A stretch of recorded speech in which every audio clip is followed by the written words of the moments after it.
The Retro Lounge is a look back into the archives of the Recruiters Lounge podcast with Jim Stroud and Karen Mattinen. The Recruiters Lounge podcast posted weekly between the years of 2005 and 2010.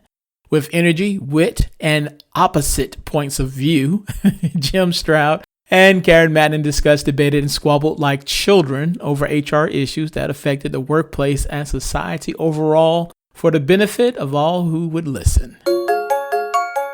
Way back on February 20th, 2006, I launched the Recruiters Lounge podcast. My very first guest was Gerry Crispin, perhaps a name you know. No doubt if you're in human resources, you know well the godfather of HR.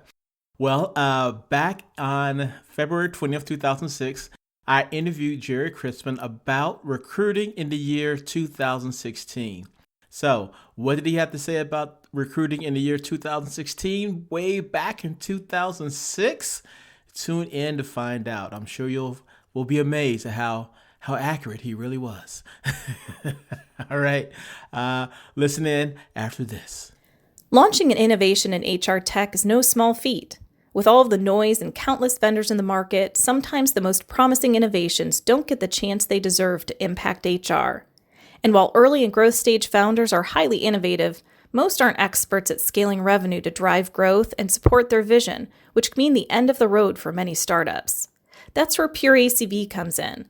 We've had the great fortune of working with some of the most innovative brands in HR tech for over 3 decades to build compelling messaging and solid scalable teams that drive growth, giving these innovations a chance to impact how HR is done. To learn more, visit us at pureacv.com. Do you love 4-letter words? Who doesn't? And then you mix recruiting news and insights in with those 4-letter words. I'm Cheese. And I'm Chad. And we are the Chad and Cheese Podcast. Tune in wherever you listen to podcasts. We out. And one more thing before we start the show. Do you know about Glossary Tech? Glossary Tech is a set of free online tools that help non-tech people understand complex technical terms. The toolkit is widely used by sourcing and recruiting communities worldwide, including recruiters from Amazon, Google, Facebook, and Microsoft. With no investment in marketing, its website that offers a glossary of IT terms and a resume scanning tool gets 7,000 unique visits every month, not to mention the Chrome plugin with over 13,000 installs, more or less. If you'd like to get your brand in front of recruiters, sourcers, and trainers from Europe and the USA, consider becoming a sponsor of Glossary Tech. Check them out online at glossarytech.com. That's GLOSSARYTECH, just like it sounds, glossarytech.com. And now, on with the show. Hi, I'm Jim Stroud. Welcome to the Recruiters Lounge. The Recruiters Lounge is a podcast of news, interviews, and commentary on the recruiting industry, and it was designed with you in mind. So sit back, relax, and enjoy your time in the Recruiters Lounge. In the Recruiters Lounge today is Gerry Crispin of Career Crossroads. For the uninitiated, Gerry Crispin writes, speaks, teaches, and consults internationally on the growing role of emerging technology in employment strategies and processes. His 30 years in the business of HR includes stints in career planning and placement, executive search, human resource management, and recruitment advertising. His client list includes many, if not all, of the Fortune 500 companies, which has helped to make him a media darling. Gerry has been quoted in such publications as Fortune, Business Week, New York Times, U.S. News and World Report, and just about any other magazine worth reading. He is here in the Recruiters Lounge to discuss recruiting in the year 2016. Without further ado, I present to most and introduce to a few Gerry Crispin. Jim Stroud here with Recruiters Lounge, and sitting here with a very well-known HR celebrity. I'm a big fan of Gerry Crispin. How are you? I'm great. Thanks for having me, Jim. It's great being here. Not a problem. I've been reading your blog about your future ruminations of the year 2016 and about recruiting and the things that are happening or rather will happen in the future. I just want to sort of touch base with you on that. Where do you see recruiters in the year 2016? Well, it's interesting when we look out 10 years. It's really easy to get into some serious science fiction. But I was just reading an article that I wrote, one of the first articles I wrote nearly 20 years ago, which I got published in some local publication, got turned down by newspapers, and this is 20 years ago now, and it got turned down from newspapers because I was willing to suggest that there were other ways to find jobs than look in a newspaper. So you got to kind of think in terms of those. But when I wrote the article, I was just reading it today. There were 4 points that I made. One was that we have to break out of a 5-day, 40-hour week box. Mm-hmm. Design jobs when we think about jobs, when we hire people for jobs. Second was that we have to make every employee a recruiter. The third was we have to use alternative advertising sources as well as sourcing sources. And the last was to focus on our responsibilities internal to the organization, because the fact is we got to rehire our employees on a continuing basis as part of recruiting. And so I reflected on that in the sense of, 2016, how far have we come in the last 20 years? Not a hell of a long way. And so in the next 10, the technology, I think, will help us leverage a whole new approach. And to answer your question, where recruiters will be, well, recruiters will be on their way out. As recruiters, as we know them, the definition of the roles, responsibilities, all will have shifted and changed. Just as they have 20 years ago. The role of a recruiter 20 years ago is very different than it is today. Pre-fax, pre-internet, pre-email? So, yeah. Yes. So, even 15 years ago, in terms of what a recruiter really did within a corporation now. Very few corporations had sources. We didn't really have that term internal to organizations. Mm-hmm. Because we really didn't take on the roles and responsibilities of actually energetically going out and finding people. We had an entire group of people who were called third-party agencies. Now, they didn't go anywhere. They're still out there. Right. But on the other hand, we are gradually and increasingly growing the number of hires in our own corporations that have been found, identified, and whose relationships have been managed by people inside corporations rather than people outside corporations. So that is shifted, and as a result, third-party recruiters, the numbers of third-party recruiters out there, significantly different than they were 10, 15 years ago. And in fact, many corporations are hiring third-party recruiters, whereas 10, 15 years ago they wouldn't have. So if we look out 10 years from now, how does that continue to change, and what might alter? I think a couple things. One, first of all, I think you're going to see recruiters who have skills to help hiring managers redesign their jobs. I think that it's going to be legitimate to push back on hiring managers and say, wait a second, what do you mean you need a water walker who can do this, and this? Why should we be, automatically rethinking that from a one-on-one point of view and helping them with their business plan in terms of thinking out what it is really going to take to design or redesign a set of jobs that may not look at all like 5 days, 40 hours. Most of us have done it at various points in time, if you think about it. Mm-hmm. We've recommended to hiring managers to do a number of things, ranging from job sharing to contingent work to perm to temp kinds of arrangements, or temp to perm kinds of arrangements, et cetera, et cetera. But now I think what we're going to see is a whole set of disciplines that are going to come back into the fore, a kind of industrial engineering of recruiting,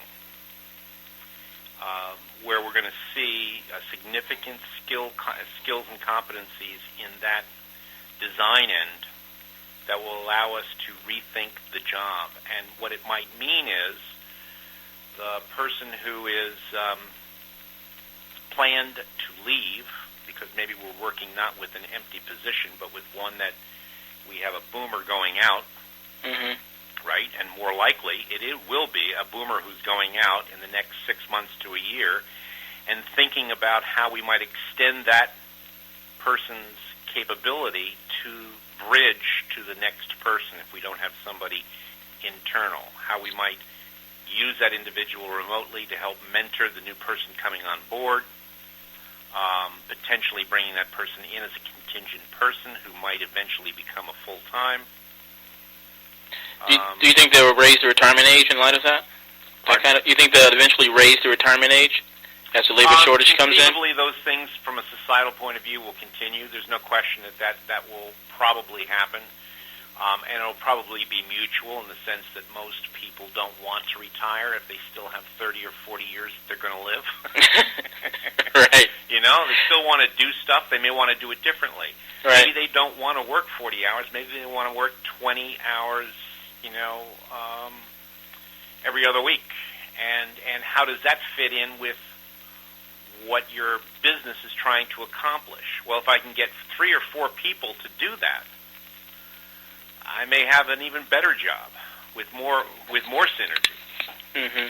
So my point being, I think recruiters are going to have a more creative skill set with much more discipline around the issues of how you help hiring managers design jobs. Now, perhaps you may not be calling that a recruiter. Maybe that's another partnership function within human resources that evolves. I don't know the answer to that.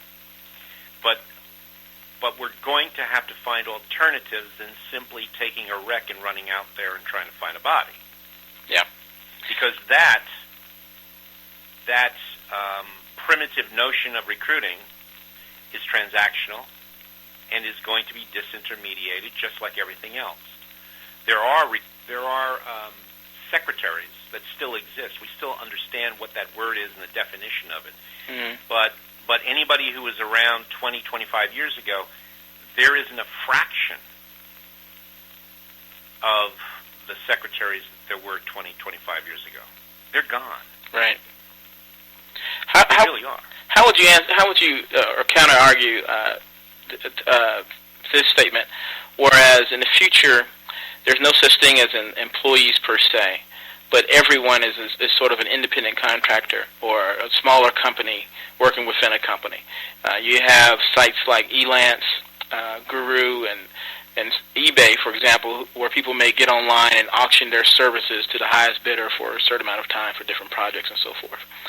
And with the labor shortage coming, and then by 2016 definitely will be here, seeing the entire job market being pretty much in the job seekers' hands and companies at the mercy of different job seekers and talent that are out there.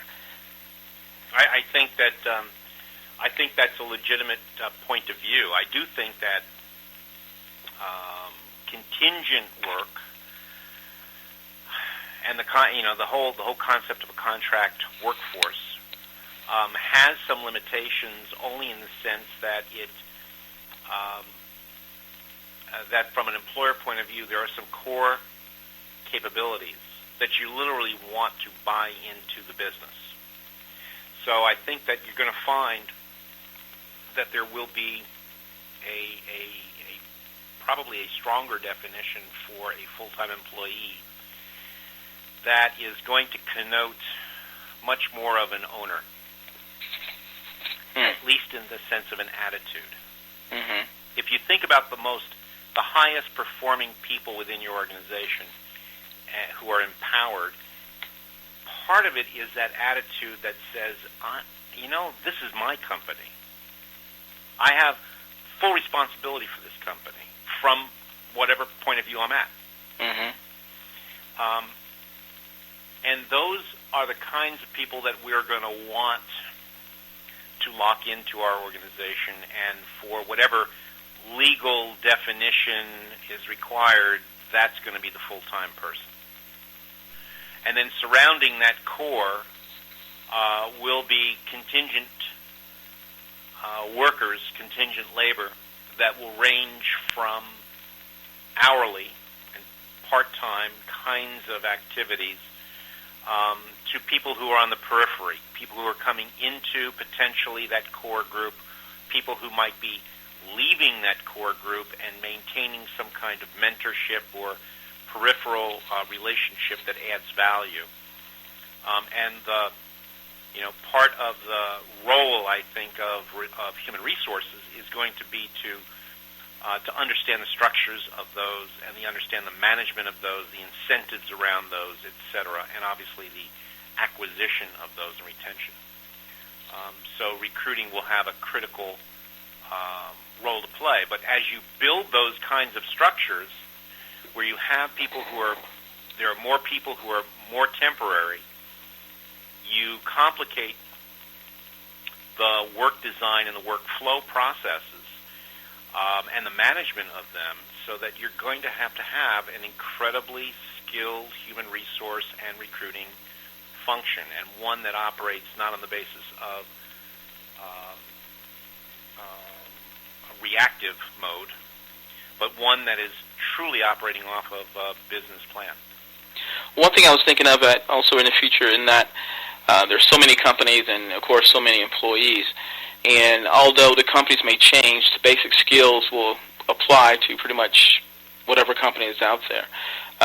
In terms of recruitment strategy, do you see as the best push on recruitment advertising is to really push their culture of the company as opposed to career advancement, since there would be such a labor shortage in 2016, and really the only differentiator would be, I guess, the culture of the companies, or do you see that as something different? Well, what I do see is that we're going to have to examine what culture is in light of what we're trying to accomplish as a business. Mm-hmm. Okay. You can't just have a wonderful culture. I mean, you can, but right. if it doesn't sync with the performance that's going to be required for that company to work, you got a problem. Mm-hmm. Because then you're just going to have a wonderful culture until you go under. Right. And that's just not going to make it. But on the other hand, what I'm hearing you say is that there are some elements we're going to have that are going to come to the fore, and I'll tell you one that's going to be critical, and that is training. The ability to learn within an organization not only is it going to be critical as a fundamental part of how we hire people, but that's the only reason I'm going to stay. Okay. You either keep me sharp and honed so that I can perform for you, or I'm leaving. Interesting. And that's already begun. Mm-hmm. We saw it. If you think about 3-4 years ago, 2001, 2000, in the IT area, what was the number one thing that some of the key IT people wanted, and that was a constant ability to stay on top of whatever the proper platform was or the proper technology was. The last thing they wanted was to become obsolete, because they knew what would happen when that happened. They get dumped. Right. So fundamentally, what a corporation is going to have to prove to me is that they have a culture of learning, and that they know how to balance that with the pressure of performance. Because obviously, if I'm doing things, if I'm creating things for you, and I'm doing that at 110%, I don't have time to stop to go out and pick up something or learn. But you're going to have to figure out some way to build that into the culture. So it's going to have a culture that has that kind of balance, and that's going to be very, very significant. Sure will. One last thought, if I could. Sure. I've read also, and I've sort of been noticing this in a lot of articles, how that there are a lot more women enrolled in college than there are men, and that's sort of a trend that's going upward. And when I read that, it makes me wonder of future EEOC issues. Will I see more men complaining that they can't get a job because companies are only hiring women, but women are the only ones with the higher education based on this trend that's going on now, which is sort of ironic. I mean, is that something you speculate could possibly happen, or is that I think those things level load themselves as long as there isn't something that is discriminatory in the system. So let's assume that there's nothing discriminatory in the system from a gender point of view at the moment, in terms of being able to get education, and for whatever reasons, men aren't taking advantage of them to the same degree that women are. Now, maybe there's something underlying there, but let's assume that it's just what seems to be current and what people are attending to. When men decide that they see that they're getting the short end of the stick when it comes to being able to compete for the jobs, and it's clear that education is one of the fundamental tenets for that, they're going to go back. You're just going to see it level load against that. The problem is when the people recognize that is the route to success, and then are prevented for going to that. So if I can't get into school, can't pay for school, can't get accepted because of my demographic as opposed to my performance, then you got an issue. Obviously. Interesting. And I think you see that more in other countries today than you do in the U.S. We tend to at least be reasonably open that if you're looking for an education, you're going to be able to get it. Interesting. Well, the man, the myth, the legend, that is Gerry Crispin. I appreciate you hanging out here in the lounge with me. I want to see you leaving with a smile on your face. Let me leave you with my favorite quote. Please do. The search for better, more qualified candidates, from the presidents of our largest public firms down to our frontline service workers, was never more critical than it is now. I think that's a very true statement, and the author went on to say, and more than ever before is the demand for quality hires in excess of supply. What we are all looking for, however, is the ready-made, fully qualified candidate, the person whom someone else has trained. And it is only, he said, when we fully realize our responsibility as well as our opportunity lies in systematically cooperating to train and make this new hire capable, instead of hunting for a candidate whom someone else has trained, that we will be on the road to solving this national, even global challenge. I think that in 2016, the success that we need to have in making strides to accomplish this will be huge for us as a society in competing on a global scale.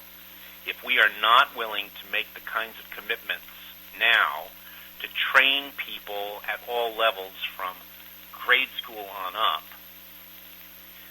then we're not only going to have a talent shortage, we'll have a paucity of jobs, because all of that talent and all those jobs will be elsewhere. So as a society, we've got to deal with that. And by the way, the quote was Frederick Winslow Taylor on Principles of Scientific Management, 1911. Well, true wisdom is timeless, I suppose. Well, thanks again for stopping through to the Recruiters Lounge, and we thank you for your time. Cool. Well, that's it for this show. You've been a wonderful audience. If you like what you heard, love what you heard, or just plain hate what you just heard, let me know. Your feedback matters.